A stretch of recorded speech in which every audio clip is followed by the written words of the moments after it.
широк сокак умира. Со воведувањето на прогресивниот данок од страна на владата на СДСМ и Битола ќе умре.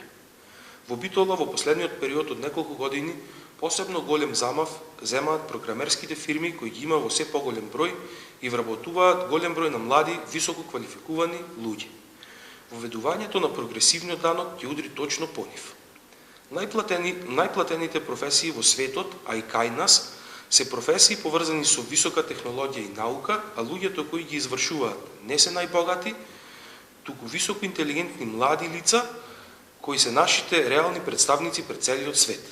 Со воведувањето на прогресивниот данок, СДСМ всушност ќе оданочи нивната интелигенција и креативност. Над 500 информатичари, програмери, дизајнери, дел вработени во приватни фирми, дел работејќи како фриленсери, својата работа ја извршуваат во Битола. Дали Петровска е свесна за проблемите со кои ќе се соочат овие млади битолчани и што планира да превземи се до доаѓањето на ВМРО-ДПМН на власт и укинувањето на овој неразумен данок?